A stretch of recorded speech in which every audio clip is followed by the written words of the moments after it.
Domingo, 10 de setembro. O Fantástico começa com imagens exclusivas. 45 câmeras de segurança das duas cidades mais atingidas pelo ciclone mostram como tudo começou. E nossos repórteres seguem os rastros do maior desastre natural do Rio Grande do Sul. Segunda-feira. Os moradores das cidades de Mussum e de Roca Sales, no Vale do Taquari, seguem a rotina de um dia chuvoso. Mas, a 80 quilômetros dali, uma câmera instalada no Rio das Antas, em Cotiporã, na Serra Gaúcha, já mostrava o perigo a caminho. 9 horas da manhã. O nível do rio começa a subir rapidamente. 1h30 depois, a ponte desaparece. A água sobe tanto que engole a câmera no alto. Todo esse volume de água seguiu para o rio Taquari.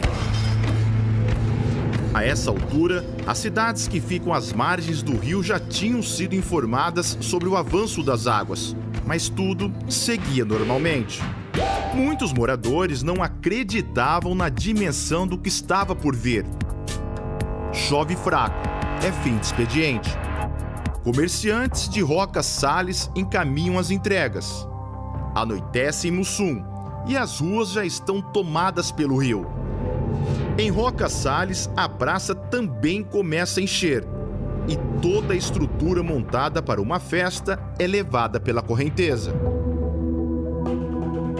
Estávamos organizando para fazer a Semana Farroupilha, que é tradição, e foi tudo, meu irmão, foi tudo.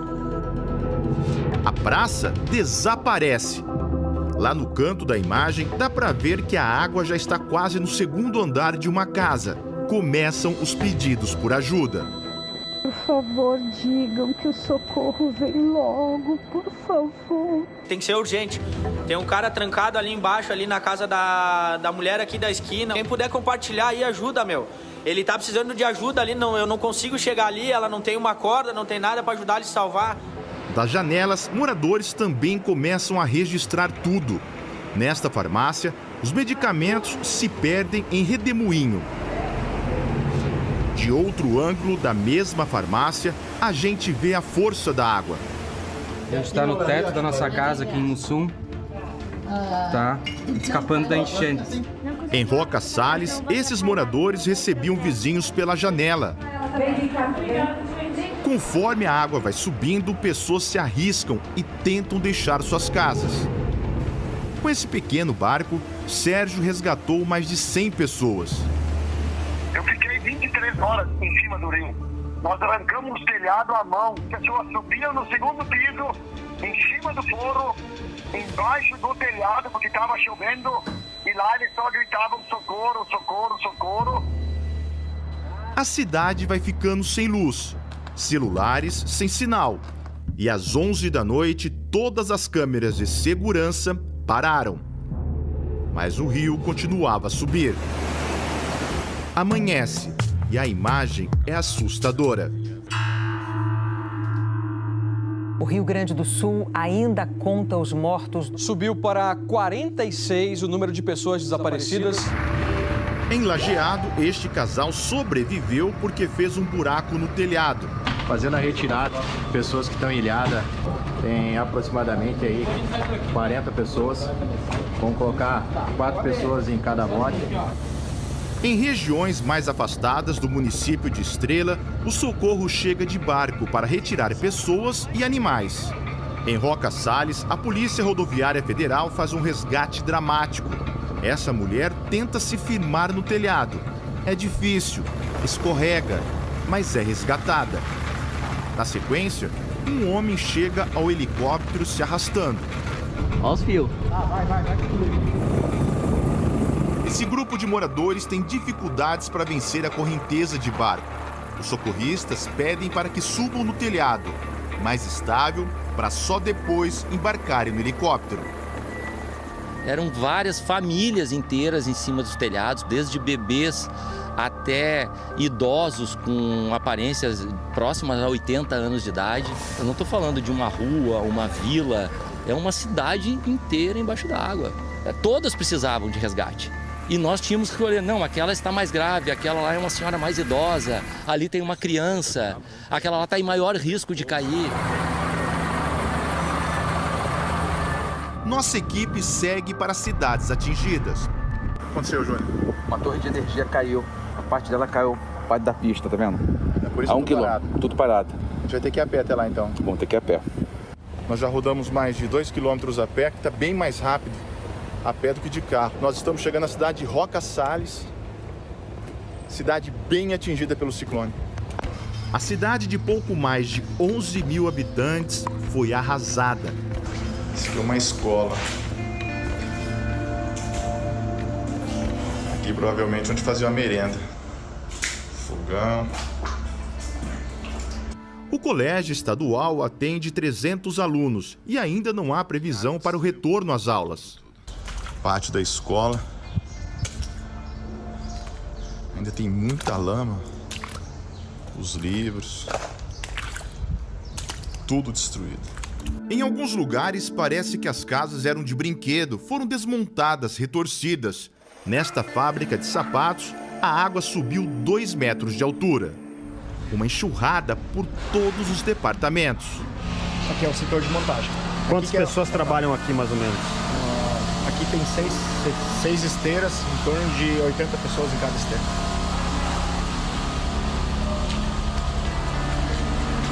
Aqui é o setor que trabalhava, é isso? Isso aí, setor de recursos humanos. E vai dar para salvar alguma coisa? Vamos ter que avaliar.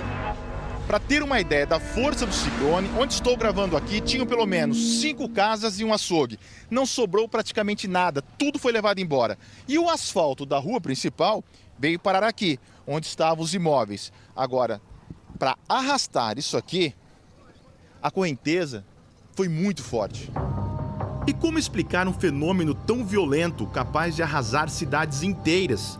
Segundo a Defesa Civil, 88 municípios gaúchos foram atingidos. Foi feito o alerta para todas as comunidades, mas foi muito além do que se estava esperando. As tempestades no Rio Grande do Sul foram provocadas por uma combinação de sistemas meteorológicos. No domingo, a baixa pressão atravessou o Rio Grande do Sul em direção ao mar. E lá virou um ciclone extratropical. Ganhou força porque encontrou águas mais quentes. Além disso, tem o El Niño, que historicamente concentra a chuva no sul. Essa ponte fica uns 25 metros acima do rio Taquari. Mesmo tão alta, a água invadiu tudo isso. E com a força levou parte da estrutura de concreto, deixando o bairro do outro lado praticamente isolado. Quem precisa ir até lá tem que cruzar a linha férrea. Dá um medo, porque a gente fica meio tonto para atravessar a ponte. Na hora que estava indo as casas embora, deu muito medo, parecia um filme de terror. Pelos trilhos encontramos Marcelo.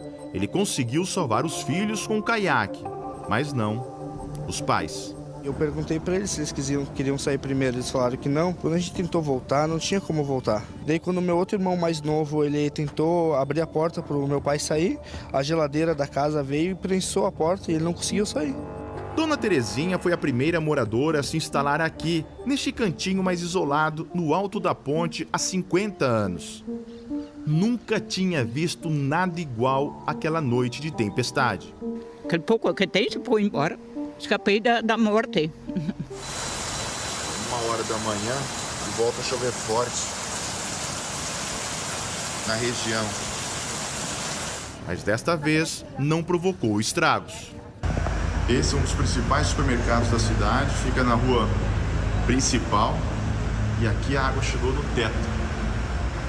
Bateu lá em cima. Então não sobrou nada, foi tudo pro lixo. O trabalho de limpeza segue pelas ruas de todas as cidades atingidas. No lixo, o alimento, o suor de muita gente e os sonhos, que agora precisam ser reconstruídos. Essa boneca, de quem que é? Achei no lixo e eu resgatei ela. E depois que tudo passar, eu quero devolver para a criança que perdeu. Eu passei, me deu uma dor muito grande. Me deu uma dor de... Então, para te ver como a gente é frágil, a gente não é nada. Essa boneca vai voltar, se Deus quiser, vai voltar para a dona dela.